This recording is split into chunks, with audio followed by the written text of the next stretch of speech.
Assalamu alaikum wa rahmatullahi wa barakatuh. May the peace and blessings of Allah be upon you all.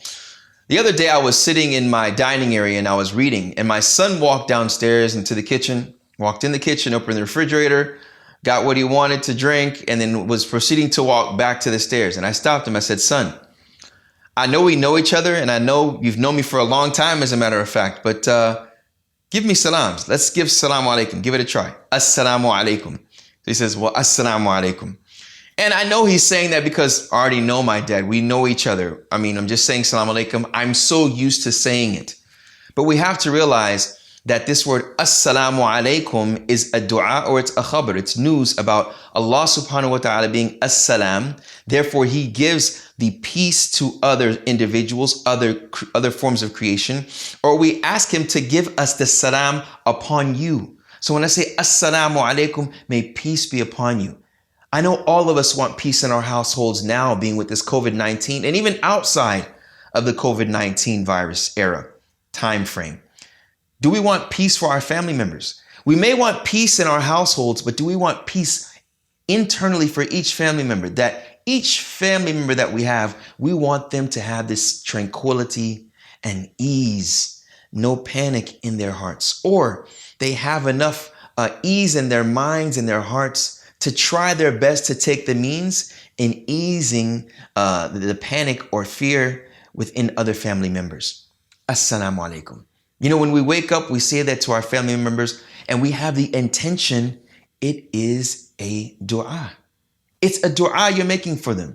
You're asking Allah subhanahu wa ta'ala to bless them with peace and tranquility. There's a beautiful hadith of the Prophet sallallahu alaihi wasallam on Tirmidhi. It's narrated by Tirmidhi, and it's hadithun hasan, inshallah.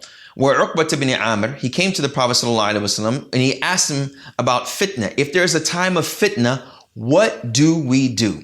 Now with the COVID-19, in our households, there may be fitna.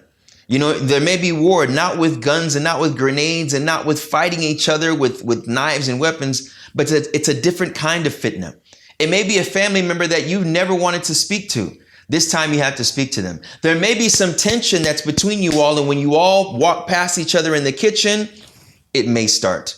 The Prophet ﷺ gave this advice to Uqbat ibn Amir regarding fitna between people, but it's something general that we can use for the linguistic meaning of fitna, because it takes place in any type of trouble that you may face on a communal level or even amongst a group of people. The first thing he said was, Amsik alayka lisanak. He said, hold your tongue. Hold your tongue from what? From saying things that could bring the fire, make it hotter and make it bigger, right? That could put some gas on the fire and make it worse. Don't say something to your family member that you know will push their buttons. It may be the words that you use, and a lot of times, some of us think that we're slick. It may be the way that we say the words to that person, because we know if we say it in that way, it'll just trigger something that will start an argument. Or it'll just trigger something that it may not start an argument, but it won't bring any salam to their hearts or to their minds. You know, brothers and sisters, not talking about in Islam, I'm talking about siblings.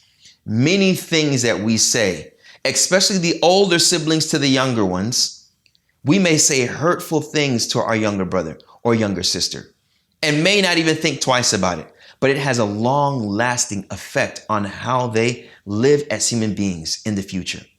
Now that you're home so many times, long periods of time throughout the day, if you're sitting and you're playing video games or watching a movie, watch what you say to one another. Be considerate of the other individual. Think about, if it was said to me, would I like it or not? This is what is very important for us, to watch what we say. You know, Mu'adh ibn Jabal in a hadith in Tirmidhi, it's a long hadith. Mu'adh ibn Jabal, where the Prophet ﷺ was telling him about abwab al-khair. He said, Hal adulluka ala abwab al-khair? And he was asking, should I tell you not the good things, the doors to goodness? And then he mentions some of the pillars of Islam. But then at the very end of it, he mentions, وَهَلْ أَدُلُّكَ عَلَى مَلَاكِ ذَلِكَ كُلِّهِ أَوْ أَدُلُّكَ بِمَلَاكِ ذَلِكَ كُلِّهِ? He said, shall I not tell you about that which controls and owns all of these things, being these actions that we do, from fasting, from prayer, from sadaqah, from charity, which he mentioned earlier. And Mu'adh ibn Jabal, he mentioned the Prophet ﷺ, أخذ بلساني فسد كف عليك هذا or أمسك عليك هذا. He said, hold this. Have control of it. Take it over. Do not let it overpower you. Right? Kuf عليك هذا. He took his tongue and he told him that. And then Mu'adh ibn Jabal asked the question, Ya Nabi Allah, وَإِنَّا لَمُؤَاخَذُونَ بِمَا نَتَكَلَّمُ بِهِ. He said, and verily, will we verily be held accountable from what we say? The Prophet ﷺ said, ثَكِلَتْكَ أُمُّكِ يَا مُعَاذ. He made, it's an Arab expression to show that, oh, you've been neglectful. Wake up, think about this, Mu'adh. Then he makes the statement, he asks him a rhetorical question. وَهَلْ يَكُبُّ النَّاسَ عَلَى وُجُوهِهِمْ وَعَلَى مَنَاخِرِهِمْ إِلَّا حَصَائِدُ أَلْسِنَتِهِمْ. And will mankind not be thrown in the fire on their faces and on their noses, except what their tongues have reaped? Reaped, meaning that you may have said something consistently to someone over a period of years, that verbal abuse that has a long-lasting effect on your children. And then you take them to a psychiatrist, a psychologist. What's wrong with them? There's something wrong with him. But when we dig deep, or when the psychiatrist or psychologist or neighbor digs deep and looks and sees that it was the way you were speaking to them, this time that you're home with them, it may intensify. So be aware of what you say. The second thing the Prophet ﷺ said, وَأَلْزِمْ بَيْتِكَ أَوْ يَسَعْكَ بَيْتُكَ. He said, and stay home. Looking at the COVID-19 now, we see that it is something that we're ordered to stay home, rather from the Sharia. It is from an Islamic objective of preserving the nafs, preserving the souls, the bodies, the health, and even wealth, to stay home.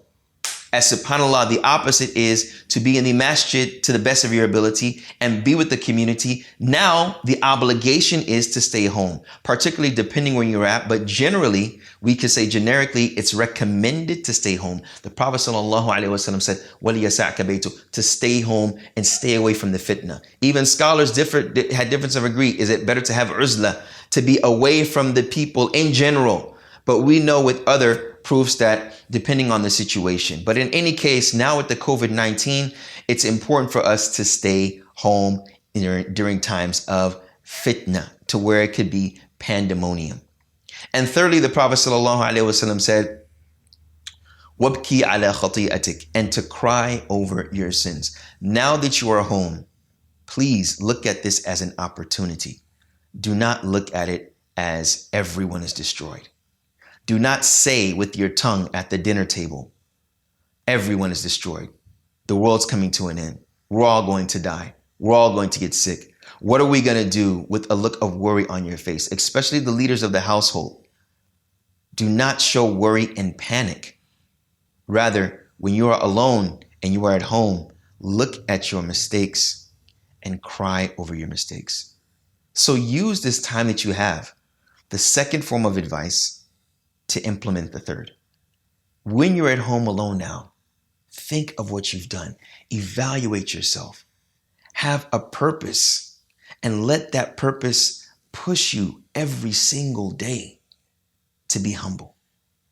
Cry over your sins. This was an imperative verb. Wabki, ibki, cry over your sins. And if it's difficult for you to cry, sit alone and ask why. At least have some attachment to the one that created you intimately with him. Recall the mistakes that you've made that day and ask Allah to forgive you with a severe form of sorrow in your heart. Doesn't mean that if you don't cry, you don't have a soft heart. What it is expressing here is for you to express the need and love and deprivation of Allah's mercy, to where that mercy will be exemplified in keeping you away from fitna, individually, within yourself, with the battle between yourself and with your family.